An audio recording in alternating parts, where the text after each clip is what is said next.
So hello दोस्तों, today we are going to study physics chapter 1 electric charges and fields। बड़ा आसान chapter है, बहुत आसान, इजीली हम लोग इस चैप्टर को कवर कर लेंगे। तो चलो, हम लोग एनसीईआरटी पढ़ रहे हैं वैसे भी, तो हो जाएगा। तो इलेक्ट्रिक चार्जेस एंड फील्ड, ठीक है। सबसे पहले मतलब समझ लेते हैं कि भाई इलेक्ट्रिक चार्जेस क्या होता है, इलेक्ट्रिक चार्ज क्या होता है, इलेक्ट्रिक फील्ड क्या होगा। ये तो वैसे भी हम लोग पढ़ेंगे, चलो, लेकिन वैसे बता देता हूँ इलेक्ट्रिक चार्ज क्या होता है, ठीक है। उससे पहले हम लोगों को जानना पड़ेगा, क्या जानना पड़ेगा, अभी बताता हूँ क्या जानना पड़ेगा। देखो, सबसे पहले क्या सोचो, तुम लोगों ने ये तो पढ़ा ही होगा क्या, कि प्लस माइनस। नहीं पढ़ा तो अभी बता देता हूं। इलेक्ट्रिक चार्ज तुम ऐसा मान के चलो, एक बॉडी है, जैसे कि मैं एक बॉडी हूं और मेरे पास एक प्रॉपर्टी है। क्या प्रॉपर्टी है? कि मैं अट्रैक्शन और रिपल्शन कर सकता हूं। क्या कर सकता हूं? अट्रैक्शन और रिपल्शन कर सकता हूं। समझ रहे हो? मैं एक बॉडी हूं जिसके जो मैं क्या कर सकता हूं, अट्रैक्शन और रिपल्शन कर सकता हूं। अट्रैक्शन तो तुम भी नहीं कर पाओगे, कोई बात नहीं। तो इलेक्ट्रिक चार्ज क्या है? एक बॉडी है जिसके पास एक प्रॉपर्टी है। किस चीज की प्रॉपर्टी है? अट्रैक्शन और रिपल्शन करने की। सिंपल, इसको रिप्रेजेंट करते हैं क्यू से। क्यू से दिखाते हैं भाई, एक क्यू है, समझ गए। तो ये प्लस भी हो सकता है, माइनस भी हो सकता है, ये बात याद रखना। प्लस भी हो सकता है, माइनस भी हो सकता है। तो क्यू प्लस भी हो सकता है, क्यू माइनस भी हो सकता है। इतना फिलहाल के लिए याद रखना, ठीक है। अब हम लोग आगे बढ़ लेते हैं। क्या है? इलेक्ट्रिक चार्ज की हिस्ट्री दे रखी है भाई। इथाइल एम्बर को रब किया हम लोगों ने वुल और सिल्क वगैरह वगैरह से, तो लाइट ऑब्जेक्ट को अट्रैक्ट वगैरह कर लिया। कुछ नहीं है, ग्लास रोड थी, उसके अंदर प्लस प्लस भरे पड़े थे। एंड प्लस का मतलब प्रोटॉन होता है, उसका मतलब इलेक्ट्रॉन होता है, माइनस का मतलब पता होगा। तो इस ग्लास रोड के अंदर प्लस प्लस ही थे, और सिल्क थ्रेड किसके एक और के पास लाया गया। दो ग्लास रोड थे, उनको एक साथ लाया गया। तो रिपल्शन नहीं करेंगे, प्लस और प्लस रिपल्शन नहीं करेगा, तो वो दूर होगा, ठीक है। फिर प्लास्टिक रोड लाएगा। प्लास्टिक रोड के अंदर माइनस माइनस थे, तो माइनस माइनस को एक साथ लाएंगे तो रिपल्शन हो गया, ठीक है। अब आ जाते हैं, एक प्लास्टिक रोड ले ली, एक ग्लास की रोड ले ली। ग्लास की रोड जो थी वो प्लस की थी, प्लास्टिक की माइनस की थी। दोनों को एक साथ लाया तो दोनों चिपक गए मेरे भाई, और क्या, दोनों चिपक गए, अट्रैक्शन हो गया। अब आ जाते हैं आगे। कुछ लोगों के इतने सारे लिखा हुआ है, मजा ही नहीं आ रहा। तो कंडक्टर और इंडक्टर के बारे में जान लेते हैं भाई। कंडक्टर क्या होता है? जो इलेक्ट्रिसिटी को अपने अंदर से पास होने देता है इजीली, तो हो गया कंडक्टर। इंसुलेटर क्या होगा? जो इलेक्ट्रिसिटी को अपने अंदर से पास नहीं होने देता है, वो हो गया हम लोगों का इंसुलेटर। बहुत आसान है, आ जाओ। अब क्या किया, अब देखो क्या किया। अब हम लोगों ने मेटल नोब ले लिया, इसको कहते हैं मेटल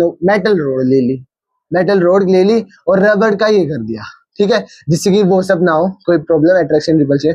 ग्लास की विंडो है जिससे हम देख रहे हैं, गोल्ड लीफ ले लिया। अब हम इसके पास लेके जाए आए ना, तो ये नॉर्मल सा था गोल्ड का लीफ, पर ये इस स्ट्रक्चर में आ जाता है। फिर समझ गए, ऐसा कुछ स्ट्रक्चर बना लेता है इसे चिपक के, ठीक है। ये भी इसकी वजह से ही हुआ। अब आ जाते हैं सिंपल, बहुत आसान, वो सब तो फालतू के एग्जांपल थे। Basic properties of electric charge. भाई इलेक्ट्रिक चार्ज की प्रॉपर्टी भी तो कुछ होती है, यही प्रॉपर्टी थोड़ी ना अट्रैक्शन रिपल्शन करता है। ये तो इसकी इंट्रिंसिक प्रॉपर्टी है, यानी कि अंदर की शक्ति है, अंदर की प्रॉपर्टी है। अब आ जाते हैं इसकी बेसिक प्रॉपर्टीज के अंदर, जो हमें एग्जाम में आएगा, ठीक है। क्या आएगा? सबसे पहले आ जाता है एडिटिविटी ऑफ चार्जेस। क्या आ जाता है? Additivity of charges. इसका मतलब होता है कि अगर बहुत सारे चार्जेस है तो हम उसका अलजेब्रिक सम कर सकते हैं। जैसे कि समझ लो, इसके अंदर ये क्या है, बोतल से कुछ है, इसके अंदर अगर हम एक चार्ज है, दो चार्ज है, तीन चार्ज है, तो समझ लो इसके अंदर तीन चार्जेस है। क्या है? तीन चार्जेस है। अगर हमें पता करना हो कितने चार्जेस है, तो Q1 plus Q2 plus Q3 कर लो, यानी कि टोटल तीन चार्ज हो गए, तो तीन क्यू है बैठे हुए, ऐसे कुछ हो जाएगा, समझ गए। तीन क्यू है, तो बेसिक है एडिटिविटी ऑफ चार्जेस, यानी कि अलजेब्रिक सम से हम लोग आराम से इन सबको ऐड कर सकते हैं। ये रहा, देखो तुम्हारा, ठीक है, दिख गया होगा। बेस आराम से प्लस माइनस कर सकते हो, जैसे कि 1 2 3 4 1 2 3 4 5 6 ऐसे करके आराम से प्लस माइनस कर सकते हो, ऐसे नॉर्मल प्लस माइनस करते हो, समझ गए। अब आ जाते हैं आगे। चार्ज इज कंजर्व्ड, दूसरी प्रॉपर्टी है मेरे भाई। ये चार्ज जो है वो कंजर्व्ड होता है। कंजर्व्ड का मतलब क्या होता है? अगर मैं क्या कर दूं, यहाँ पर इस बॉक्स के अंदर ऐसा कुछ समझ लो, क्या कर दूं, अगर यहाँ पर एक बॉक्स है मेरे भाई, क्या है, एक बॉक्स है, और इसके अंदर मैं क्या कर दूं, इसके अंदर मैं एक चार्ज को रख दूं। चार्ज रख दिया, चार्ज को रख दूं और उसे आइसोलेट कर दूं दुनिया से, अकेला कर दूं दुनिया से जैसे तुम हो, तो आइसोलेट कर दूं तो मेरे भाई ये जो आइसोलेटेड चार्ज है ये ना कभी बढ़ेगा ना कभी घटेगा, क्योंकि कंजर्वेशन ऑफ चार्ज कहता है ये बात, ठीक है। Charge the system is always conserve, ना एक बढ़ेगा और हजारों साल बाद आके भी निकालू ना एक बढ़ेगा ना एक घटेगा, समझ गए। उतना ही था जितना पहले था। अब आ जाते हैं क्वांटाइजेशन ऑफ चार्ज में। क्वांटाइजेशन ऑफ चार्ज का मतलब है that all free charges are integral multiple of a basic unit of charge denoted by e. E से दिखा देंगे किसको, इलेक्ट्रॉन को, ठीक है। और चार्ज को क्यू से दिखा देंगे, मैंने कही थी, ठीक है, बता दी थी ऑलरेडी पहले। अब क्वांटाइजेशन ऑफ चार्ज के अंदर होता क्या है, ये देखो, Q is equal to n कह देते हैं, सिर्फ एन नहीं, देखो Q यानी कि charge plus minus n, n क्या है नंबर जितने भी है 1 2 3 4 कितने इलेक्ट्रॉन है, और इलेक्ट्रॉन ई क्या है इसके अंदर, ई की वैल्यू ई है इलेक्ट्रॉन, इलेक्ट्रॉन का क्या होता है माइनस का 1.6 इंटू में 10 की पावर माइनस 19 कूलम। समझ गए समझ गए समझ गए, बहुत आसान था। आ जाओ आ जाओ, मैंने बताई थी 1.6 इंटू 10 पावर माइनस 19। किसी को ज्यादा याद करने का शौक है भाई कर लो, कोई दिक्कत की बात नहीं है, पूरी वैल्यू भी दे रखी है सीबीएसई ने। अब आ जाते हैं और आगे, इस क्वेश्चन के अंदर क्या बोल रहे हैं, अगर 10 power 9 electrons move out of a body to another body, अगर 10 पावर 9 इलेक्ट्रॉन है, इतने सारे इलेक्ट्रॉन को हम लोग, पावर 9 का मतलब समझते हो, इसके बाद 9 0, समझ रहे हो, इतने सारे इलेक्ट्रॉन्स हैं, एक बॉडी से दूसरी बॉडी के अंदर मूव आउट करवा देंगे, दूसरी बॉडी के अंदर ये चले जाएगा, तो हर second how much time is required to total charge of 1 coulomb of other body.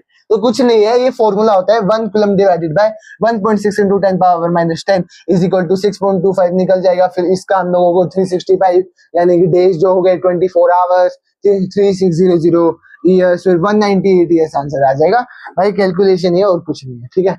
अब आ जाते थोड़ा आगे, कूलम स्लो क्या है, कूलम स्लो क्या होता है ध्यान से देखना। Coulomb slow is a quantitative statement about the force between two point charges.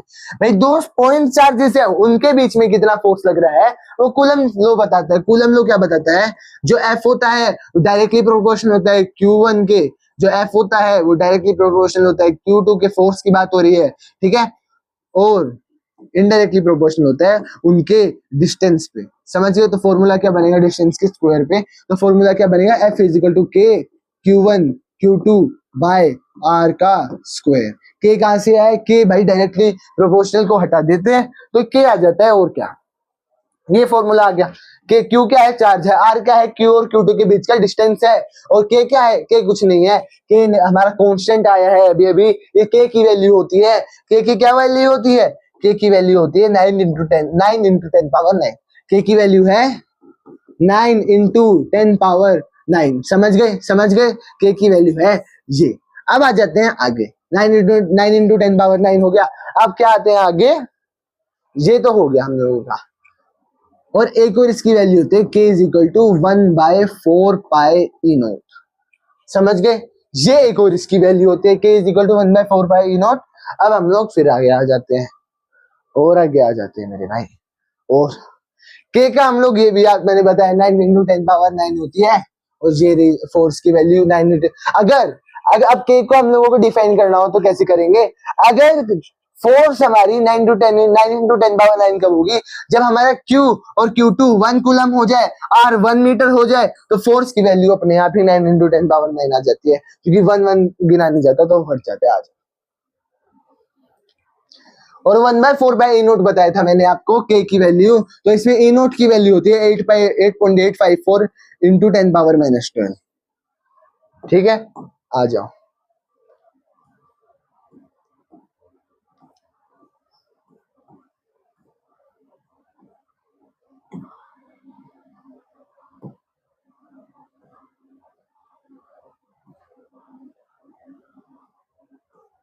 और देखते हैं और क्या क्या है। अब यहाँ पर चार्ज ऑफ मेटेलिक स्फीयर के बारे में होता है, तो अगर हम एक मेटेलिक स्फीयर ले लें ए फॉर एग्जाम्पल, है ना, और उसे नायलॉन का ये थ्रेड है, इससे हम लोग इसको ऐसे बांध के रख दे, ठीक है, और एक और ले ले बी वाला, ठीक है, ऐसे कर लिया, और 10 सेंटीमीटर की दूरी पे है, और दोनों, और फिर हम लोग क्या करेंगे, ए और बी अलग अलग है, और सी को ले आएंगे, सी को लिया है इन लोगों ने, तो इसका जो चार्ज था वो बढ़ जाता है, यानी कि सोच लो इसके अंदर क्यू चार्ज थे तो ये Q/2 हो जाता है अगर कोई और भी आ जाता है। समझ गए? अब इसके अंदर जो दो चार्ज थे, देखो ए के अंदर पहले थे चार चार्ज, ठीक है, अब सी को लिया है तो Q/2 हो गया। चार्ज कितने हैं? 4, तो 4/2 और 2 आ गया, यानी कि इसके अंदर 2 होंगे, इसके अंदर 2 होंगे, मतलब कि आराम से इक्वली बढ़ जाता है और कुछ नहीं है। हो गया सी। अब हम लोगों ने क्या किया, एक बी और लिया है, बी के अंदर तो दो चार्ज थे, इसका भी Q/2 हो जाएगा, यानी कि 2/2, यानी कि 1 आ गया मेरे भाई। इसका मतलब कि दोनों के अंदर एक एक चार्ज होगा, तो देख लो एक एक चार्ज ही है। अब क्या बोल रहे हैं, इसको लिया है 2 और 1 को, मतलब ए के अंदर 2 है, इसके अंदर 1 है, तो क्या होगा? तो मेरे भाई देख लो क्या होगा, अभी बताता हूं क्या होगा। इसके अंदर 2 हैं, तो यानी कि ये क्या बन जाएगा, 2 इसके अंदर है, ठीक है, देखो Q/2 होता है ना, और इसके अंदर 2 है, तो फिर प्लस में उसके अंदर 1 है तो Q हो जाएगा। तो अगर हम इन सबको हटाएं तो इसका आंसर 3/2 आ जाएगा। देखो अभी तुम लोगों को अच्छे से समझा देता हूं मैं, यहाँ पर देख सकते हो इजीली। फोर्स पूछी थी F=K/Q1/r², तो कुछ नहीं है, Q/2 हो जाएगा, Q/2 हो जाएगा, दोनों बटेंगे ना हाफ हाफ, फिर R/2 हो जाएगा, डिस्टेंस भी आधा कर दिया है तो स्क्वायर तो फॉर्मूले में था ही, तो Q1 Q2/r² हो जाएगा, जो फोर्स के ही इक्वल था, जो स्टार्टिंग में यूज हुई थी, बस और कुछ नहीं है इसके अंदर।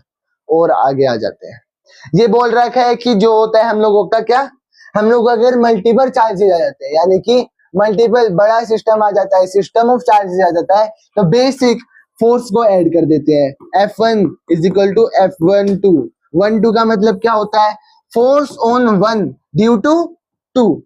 समझ गए? आगे के इस पे 1 वाले जो F के पास होता है ज्यादा, उस पर फोर्स लग रही होती है, और कौन लगा रहा होता है, जो उसके बाद में लिखा होता है वो हो गया। समझ गए? अब इन यहाँ पर आ जाते हैं इलेक्ट्रिक फील्ड। अब इलेक्ट्रिक फील्ड क्या होती है, एक इलेक्ट्रिक चार्ज है, ये इलेक्ट्रिक चार्ज है, इसके आसपास क्या होता है, मेरे आसपास क्या होगा, मेरे अगर मैं एक इलेक्ट्रिक चार्ज है तो मेरे आसपास कुछ फील्ड सी निकल रही होती है, उसको हम इलेक्ट्रिक फील्ड कह देते हैं, और कुछ नहीं है, उसको हम लोग क्या कह देते हैं, उसको हम लोग इलेक्ट्रिक फील्ड कह देते हैं, और कुछ भी नहीं है, यही इलेक्ट्रिक फील्ड है। इसका फॉर्मूला क्या होता है, इसका फॉर्मूला होता है E=KQ/R।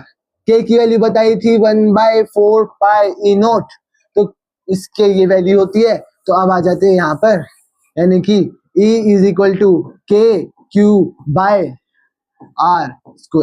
हो गया। फोर्स का क्या था, KQ²/R²। समझ गए? ये इसका फॉर्मूला, ये रहा F का फॉर्मूला। तो F और E अगर हमें रिलेट करने हैं तो ये हो जाता है F=QE। F=QE, ये एक और फॉर्मूला हो गया। आ जाओ,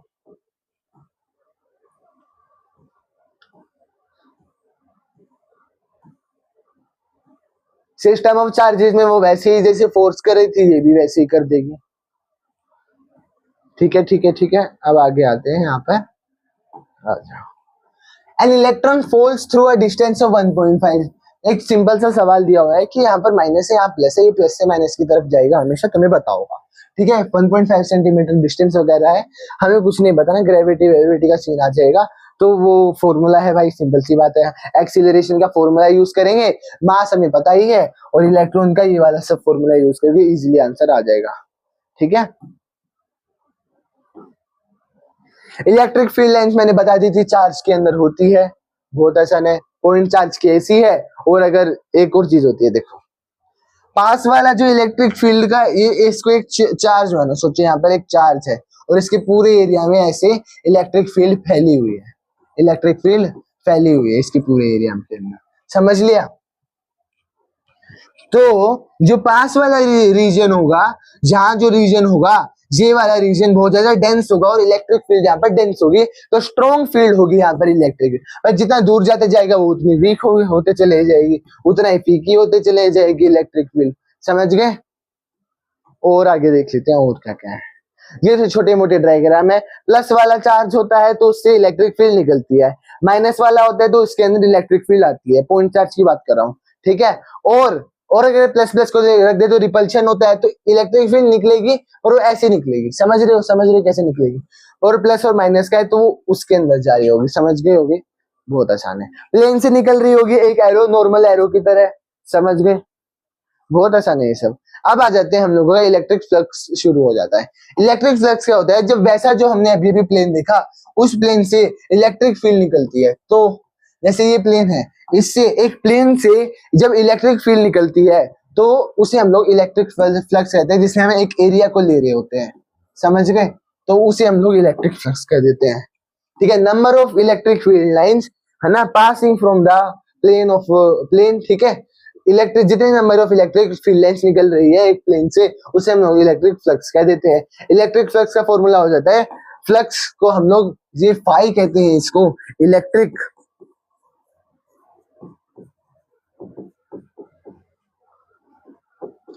फ्लक्स को हम लोग फाई से डिनोट करते हैं मेरे भाई।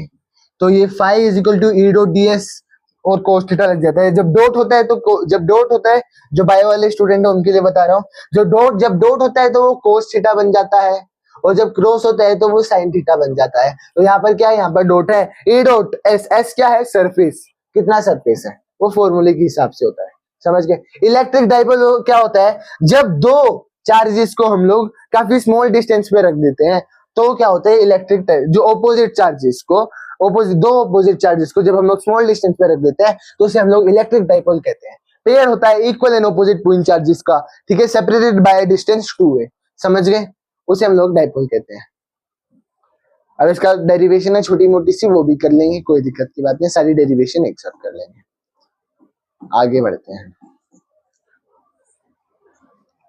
वही बात है, एक्सटर्नल फील्ड के अंदर क्या होता है, एक्सटर्नल फील्ड के अंदर जो टॉर्क होता है वो टॉर्क कैसे निकलता है, ऐसे निकलता है, देखो जो टॉर्क है वो QE होता है, देखो टॉर्क जो है हम लोगों का P इंटू में E होता है, यहाँ ऊपर वेक्टर लगा दो, नहीं तो इसे तुम लोग PE साइन थीटा भी कह सकते हो, PE साइन थीटा क्या है, टॉर्क की वैल्यू है, ऐसे भी कह सकते हो।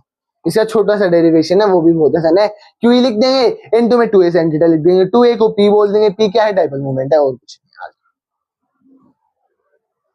अब कंटिन्यूअस जो है वो चार्ज डिस्ट्रीब्यूशन होता रहता है, चार्ज का डिस्ट्रीब्यूशन होता रहता है, तो क्या होता है, तो कई सारी चीजें बनती है। अगर किसी सरफेस की बात करो तो सिग्मा होता है किसका, सरफेस का हम लोग क्या होता है, सिग्मा, तो सिग्मा का क्या होता है, delta Q by S formula होता है, समझ गए, क्यू चार्ज है, एस सरफेस है, ये सिग्मा है, समझ गए। अब आ जाते हैं आगे, चार्ज डिस्ट्रीब्यूशन जब किसी सरफेस पे हो रहा तब की बात बता रहा हूँ, ये रहा सरफेस चार्ज, समझ गए। जब लीनियर हो रहा होता है तो लैम्डा यूज होता है, जो कि ये होता है lambda is equal to delta Q by delta L, उसमें सरफेस था तो डेल्टा एस था, इसमें लीनियर है तो डेल्टा एल है। और जहां पर आ जाते हैं रो, जब वॉल्यूम की बात करें तो delta Q by delta we हो जाते हैं, तो वॉल्यूम आ जाती है, समझ गए। तो वही सब उनको फिर फॉर्मूले के अंदर डाल देंगे। अब आ जाता है गॉस लॉ। भाई गॉस लॉ के अंदर हम लोगों को क्या बताया जा रहा है, गॉस लॉ के अंदर ये सिंपल सी एप्लीकेशन होती है भाई, जिसमें हम लोग इलेक्ट्रिक जो हमारा इलेक्ट्रिक फ्लक्स है उसके मोशन को समझते हैं। मोशन क्या होता है, मूवमेंट जैसा होता है ना, यहाँ मोशन लिख रखा है, मतलब मोशन जैसा ही होता है, मोशन यहाँ पर शायद गलत लिखा हुआ है, तो मोशन ऑफ इलेक्ट्रिक फील्ड को, इलेक्ट्रिक फ्लक्स को समझता है, ठीक है, जिसमें टोटल फ्लक्स जो होता है वो जो देखो यहाँ पर एक स्फीयर दिया हुआ है आराम से, ठीक है। अब इसके देखो गॉसियन सरफेस क्या होता है, एक क्लोज्ड सरफेस होता है, क्लोज सरफेस, फॉर एग्जांपल यहाँ पर स्फीयर दे रखा है ना, तो इस स्फीयर के अंदर से जितना भी फ्लक्स निकलेगा तो वो क्या होगा, वो गॉस लॉ के अंदर आ जाएगा। तो गॉस लॉ का फॉर्मूला क्या बनेगा, ऐसा बनेगा, ये फ्लक्स था ES is equal to Q, Gauss law का फॉर्मूला बनेगा E delta S is equal to Q by E, यानी कि flux is equal to electric flux निकालोगे गॉस लॉ के हिसाब से तो ये बनेगा, flux is equal to Q by E naught. समझ गए, बहुत आसान था। आ जाओ, ये मैंने बताया electric flux through a closed surface S is equal to Q by E naught, समझ गए होगे अभी तक तो। अब ये कुछ इंपॉर्टेंट बातें ये याद रखना, Gauss law is true for any close surface, हर क्लोज सरफेस ये ट्रू है, मैटर नहीं करता शेप और साइज, मैटर नहीं करता। द टर्म Q, जो Q है वो right side of Gauss law में होता है हमेशा, क्योंकि वो देखा ना flux is equal to Q by E, याद हो तो flux is equal to Q by E, तो जो E है, जो हम लोगों का Q है वो क्या है, वो चार्ज है, तो इसलिए यहाँ पर कह रहे हैं जो मेरे भाई क्या है, जो यहाँ पर फ्लक्स, जो यहाँ पर चार्ज है, the term Q on the right side, इसलिए राइट साइड में, समझ गए, includes the sum of all charges. अब एक क्लोज्ड सरफेस में यानी कि बंद वाले सरफेस के अंदर जितने भी चार्जेस हैं उनको हम लोग सम कर दें तो मेरे भाई ये वाला जो फॉर्मूला है Q बाय E नोट, यहाँ पर ये सम वाला Q आता है, समझ गए। इनक्लोज्ड बाय द सरफेस, बंद वाले सरफेस में, the charges may be located anywhere inside the surface के, क्लोज्ड सरफेस के अंदर होना चाहिए, चाहे कहीं पर भी हो, समझ गए। बाहर होगा तो काउंट होगा नहीं। In the situation when the surface is so chosen that there are some charges inside and some outside, अगर some charges inside है और some outside है तो outside वालों को गिनेंगे ही नहीं, बस inside वालों को गिनेंगे, और कुछ नहीं है, और कुछ नहीं है। The surface that we choose for the application of Gauss law, वो Gaussian surface हो जाए, जिस surface को हम लोग closed surface है जिसको हम यूज कर रहे हैं वो Gaussian surface हो जाता है, बस और कुछ नहीं, बस वो क्लोज्ड होना चाहिए, समझ गए। Gauss law often useful towards much easier calculation करने में Gauss law हम लोगों की मदद करता है जब भी हम इलेक्ट्रोस्टैटिक फील्ड, अरे भाई इलेक्ट्रोस्टैटिक फील्ड जो अपने इलेक्ट्रिक फील्ड पढ़े हैं, साइंटिस्ट वगैरह पढ़ते होंगे, तो जब भी उनको कैलकुलेशन को आसान करना होता है तो इसको यूज कर देते हैं वे लोग, बस, है ना। When the system has some symmetry, अरे सिमेट्री होती है, सिमेट्री तो पता ही होगा, जब कोई भी चीज सेम होती है, अगर कोई भी चीज, अगर मैंने ये लिया और अगर हम इसको बीच से काट देंगे तो ये सिमेट्री होती है, कब, जब ये और ये सेम हो जाए तो इसे हम लोग सिमेट्री बोल देते हैं, अगर ये सेम नहीं हो तो ये एसिमेट्रिकल हो जाता है, तो भाई साइंटिस्ट वगैरह यूज कर लेते हैं इसको, और क्या। फाइनल इजियर कैलकुलेशन के लिए finally Gauss law is based on the inverse square dependence. अभी मैंने क्या बताया था, अभी मैंने ये वाला फॉर्मूला बताया था, phi is equal to Q by E naught. अब तुम लोग फोर्स का फॉर्मूला देखोगे, F is equal to K Q1 Q2 by R का स्क्वायर, तो यहाँ पर फोर्स ये इनडायरेक्टली प्रोपोर्शनल है कि नहीं है, अगर फोर्स बढ़ेगा तो भाई डिस्टेंस कम होगा, तो यहीं पर ही ये इसमें भी अप्लाई होता है Gauss law के अंदर, समझ गए। अब आगे आ जाते हैं, इतना ही था ये सब। अब बस लास्ट टॉपिक रह गया, छोटी मोटी एप्लीकेशंस है।